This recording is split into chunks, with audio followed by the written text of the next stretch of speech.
Let's spike crime की कहानी। क्या कानून को ठेंगा सिर्फ लॉरेंस बिश्नोई गैंग दिखाता है?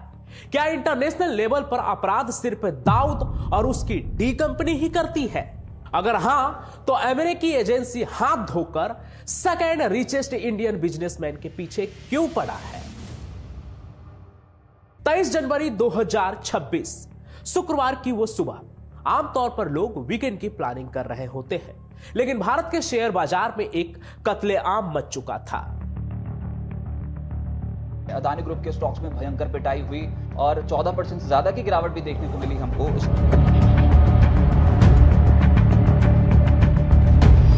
एक ही दिन में $12.25 बिलियन स्वाहा। इन्वेस्टर्स की जिंदगी भर की कमाई धुआं बन गई देखते ही देखते, और अब तक लगभग 1.5 लाख करोड़ से ज्यादा की गिरावट आई है। लेकिन यह सिर्फ मार्केट का क्रैश होना नहीं था, यह एक बहुत बड़े इंटरनेशनल क्राइम थ्रिलर का अगला चैप्टर था।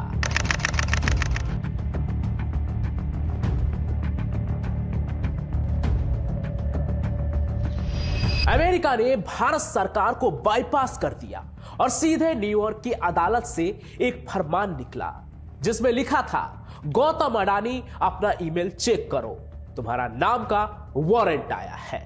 और इस वारंट में अडानी ग्रुप पर आरोप लगा है कि उन्होंने अमेरिकी पैसों का इस्तेमाल अपने प्रोजेक्ट्स के लिए अफसरों को घूस खिलाने के लिए किया है।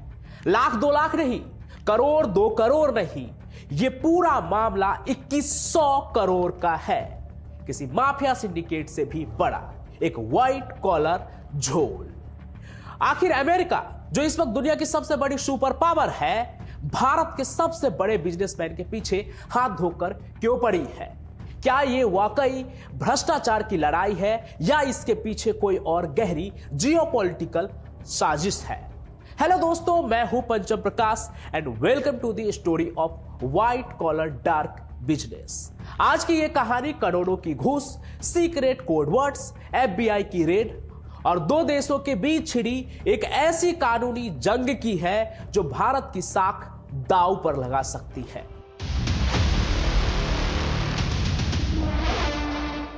कहानी की शुरुआत होती है एक बड़े सपने से, ग्रीन एनर्जी।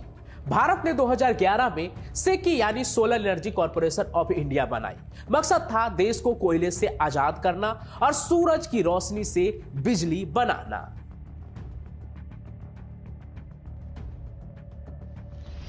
जून 2020 दुनिया कोविड से लड़ रही थी, लेकिन अडानी ग्रुप एक बहुत बड़ी जीत का जश्न मना रहा था।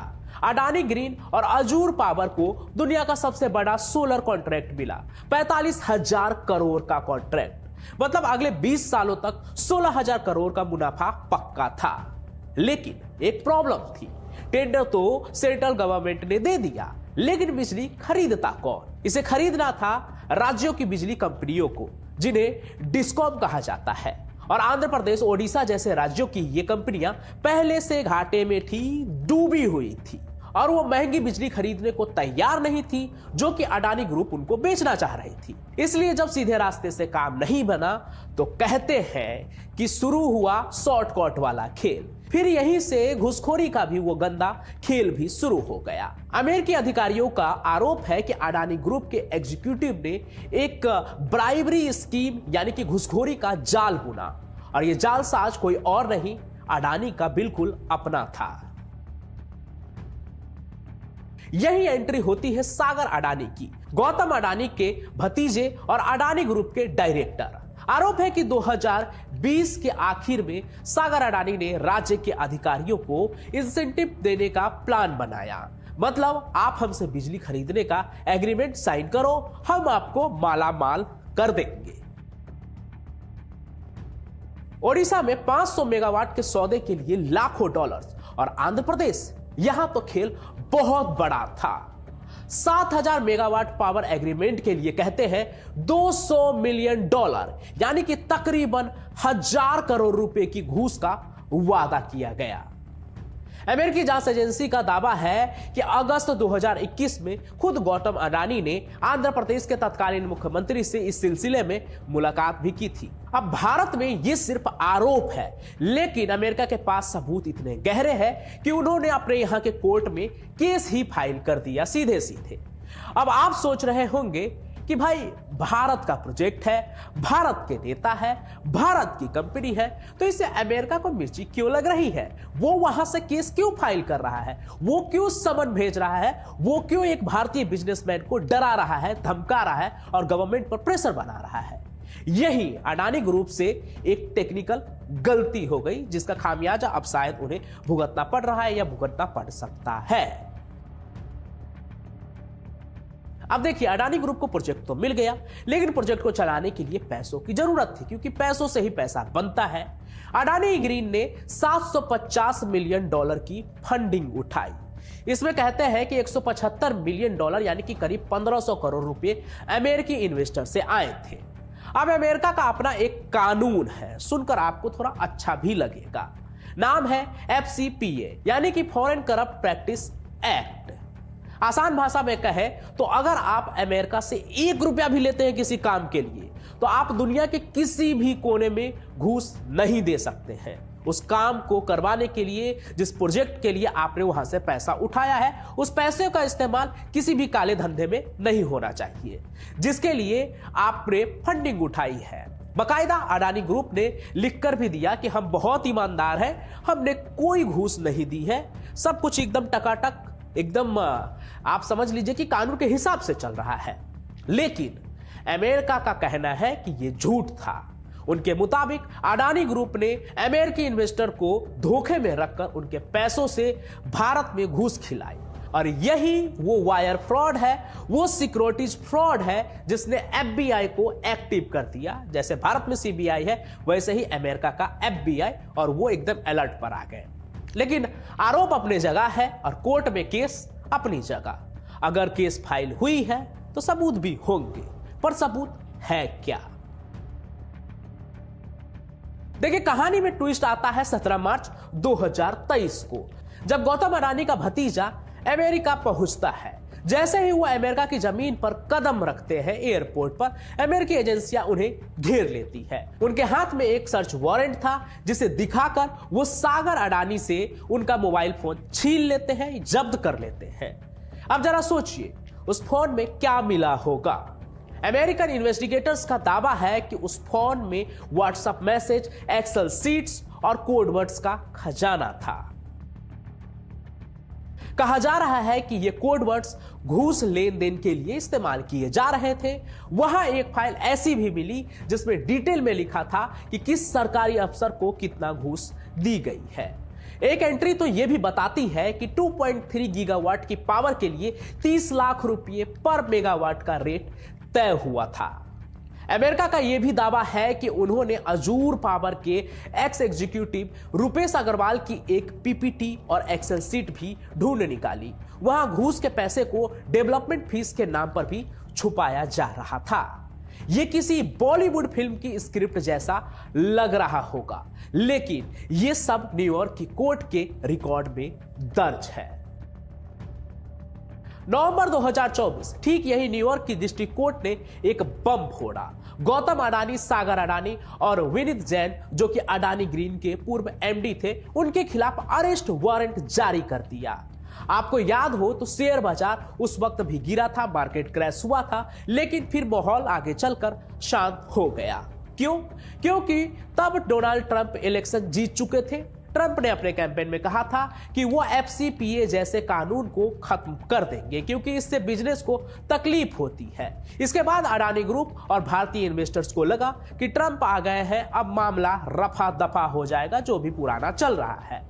लेकिन ट्रंप ने ऐसा कुछ नहीं किया और अमेरिकन कानून की जो मशीनरी है वो अपने रफ्तार से ही चलती रही। अब अमेरिकी कानून हमारे यहां के तरह नहीं होता है। अगर वहां सबूत मिल जाए तो राष्ट्रपति तक नप जाते हैं। बाकी तो आप समझ ही लीजिए। अब आते हैं लेटेस्ट डिस्कशन पर, जिसने 23 जनवरी को तबाही मचाई। नियम के मुताबिक अमेरिका को अगर किसी भारतीय नागरिक को समन भेजना है अपने यहाँ के किसी भी झोल के लिए, तो वो भारत के कानून मंत्रालय के जरिए ही भेजना होता है। कहते हैं अमेरिका ने 2 बार कोशिश भी की, लेकिन ऐसा कहा जा रहा है कि भारत सरकार ने इसे प्रोसेस करने से मना कर दिया या लटका दिया, समझ रहे होंगे आप। अब इस बात पर अमेरिकी रेगुलेटर SEC यानी कि सिक्योरिटीज एंड एक्सचेंज कमीशन को गुस्सा आ गया। उन्होंने कोर्ट में जाकर कहा, अपने यहाँ के कोर्ट में, कि ये लोग समन ले नहीं रहे हैं तरीके से, हमें परमिशन दीजिए कि हम सीधा सीधा ईमेल पर उनको समन भेजकर यहाँ बुलाएं। फिर क्या, वहां की अदालत ने इसकी मंजूरी दे दी। जैसे ही यह खबर फैली कि अमेरिका अब भारत सरकार को बाईपास कर रहा है, बाजार को समझ आ गया कि मामला सुलझने के बजाय उलझ गया है और मार्केट क्रैश हो गया। $12.5 बिलियन का नुकसान सिर्फ एक नंबर नहीं है, यह बाजार का डर है। डर यह कि अगर अमेरिका ने अडानी की एंट्री बैन कर दी या करोड़ों डॉलर्स का जुर्माना लगा दिया तो इस ग्रुप का क्या होगा। अब बात करते हैं उस एंगल की भी जो भारत में सबसे ज्यादा चर्चा में है। मतलब यह कि कुल मिलाकर ऐसा माहौल क्यों बन रहा है जहां अमेरिका कह रहा है कि मोदी सरकार अडानी को गिरफ्तार करे। देखिए, अमेरिका के लिए यह सिर्फ एक करप्शन का केस नहीं है, यह एक पावर प्ले भी है। कुछ रिपोर्ट्स का कहना है कि अमेरिका अडानी ग्रुप के बहाने भारत सरकार पर दबाव बनाना चाहता है, क्योंकि अडानी ग्रुप को सरकार के बेहद करीब माना जाता है। अगर वो अडानी को झुकने पर मजबूर कर देता है तो वो भारत के साथ ट्रेड और टैरिफ की डील्स में ऊपर का हाथ यानी कि अपर हैंड रख सकता है, जहां वो अपनी बात मनवाने की ताकत भी रख सकते हैं। लेकिन क्या अमेरिका ये चाहता है कि भारत अपनी डिफेंस डील्स या टैरिफ पॉलिसीज में बदलाव करे, या फिर ये वाकई में साफ सुथरे बिजनेस की लड़ाई है जहां पर करप्शन मतलब नो मींस नो है। लेकिन इन सभी चीजों के बीच एक कड़वा सच ये भी है कि आंध्र प्रदेश और ओडिशा की जिन कंपनियों के साथ ये डील हुई, वो कंपनियां पहले से ही 1.29 लाख करोड़ के घाटे में है और उन्हें आगे डील के लिए भी घूस दिया जा रहा है। ये बात तो उठ ही रही है।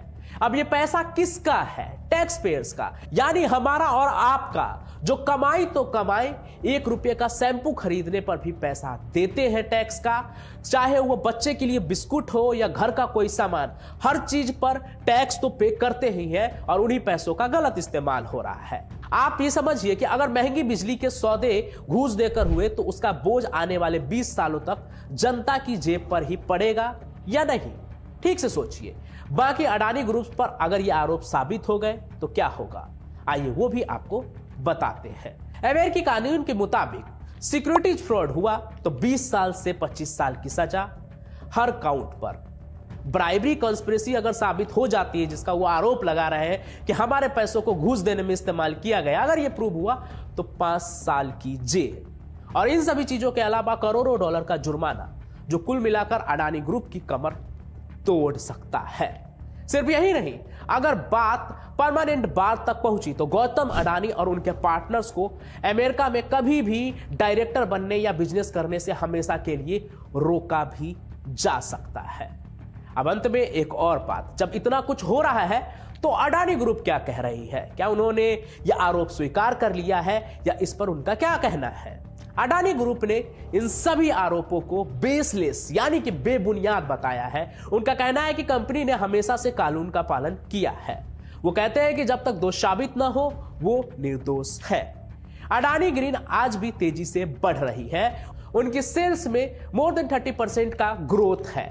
वो कहते हैं कि यह भारत की तरक्की को रोकने की एक विदेशी साजिश है। अब देखिए, सच चाहे जो भी हो, लेकिन इस पूरी लड़ाई में पिस कौन रहा है?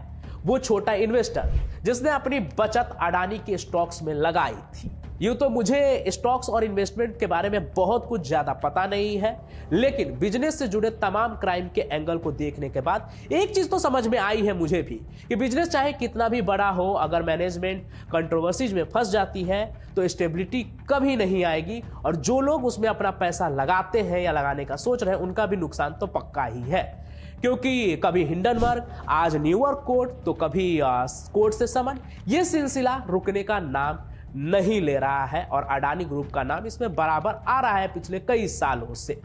बाकी दो देशों के तौर पर देखें तो यह जंग अब सिर्फ पैसों की नहीं रह गई है। बात सिर्फ करप्शन या फिर आप समझ लीजिए कि बिजनेस में झोल झाल की नहीं है, ये रेपुटेशन की भी जंग हो गई है दो देश के बीच में। एक तरफ भारत की सबसे बड़ी प्राइवेट कंपनी है और दूसरी तरफ दुनिया की सबसे ताकतवर लीगल मशीन थी। क्या अमेरिका वाकई में अडानी को गिरफ्तार करवा पाएगा या फिर यह मामला फाइलों के नीचे कहीं दब जाएगा जियोपॉलिटिकल गेम में? या फिर कहीं ऐसा तो नहीं कि यह सारा जो कॉन्स्पिरेसी है सिर्फ और सिर्फ जियोपॉलिटिकल फायदे के लिए ही उठाया जा रहा है ताकि भारत और अमेरिका के बीच में कोई बात हो? खैर, ये सब जियोपॉलिटिकल मुद्दा है, इसमें मेरी कोई एक्सपर्टीज भी नहीं, इसलिए मैं इस पर कुछ अपना पॉइंट भी नहीं रखूंगा। लेकिन इन सभी कहानियों के बीच में क्राइम का जो एक एंगल निकल कर आ रहा था, उसकी कहानी मैंने सोचा कि आप लोगों को जरूर बताऊं कि जो अडानी ग्रुप पर इतने सवाल उठ रहे हैं, न्यूयॉर्क की कोर्ट से जो समन आ रहा है, आखिर वो कौन सा क्राइम था? घुसखोरी का, ये हजारों करोड़ का जो घुसखोरी का मामला है, ये भारत में कैसे पनप रहा है, उनकी जानकारी आपको दूं। बाकी अगर धुआं इतना तेज है तो आग भी कहीं ना कहीं तो जरूर लगी होगी, चाहे वो साजिश की आग हो या भ्रष्टाचार की। तो आपको क्या लगता है, क्या अडानी ग्रुप के खिलाफ अमेरिका का ये हथियार वाकई में भ्रष्टाचार का पर्दाफाश कर रहा है या फिर यह कुछ और है? नीचे कमेंट में आप जरूर लिखिएगा।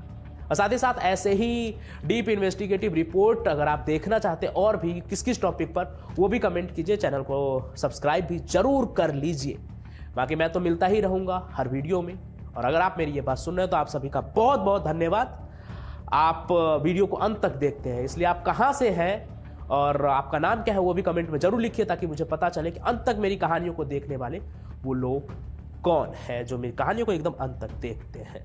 एक और बात, मैंने एक क्राइम की कहानी तो मैं सुनाता ही हूँ, लेकिन मैंने एक नोवेल भी लिखी है, उसने कहा आई हेट राइटर। तो अगर आप किताब को पढ़ने के शौकीन हैं, आपको कहानियाँ पढ़ना पसंद है, तो आप मेरी किताब को भी पढ़ सकते हैं। आपको अमेजन और फ्लिपकार्ट पे भी मिल जाएगा। नीचे आप प्रोडक्ट सेक्शन में जाकर उस किताब को डायरेक्ट खरीद भी सकते हैं। तो पढ़ के बताइएगा वो भी।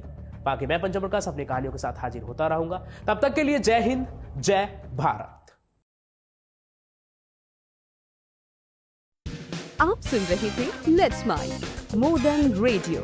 फॉलो कीजिए हमें हमारे सोशल मीडिया प्लेटफॉर्म्स पर।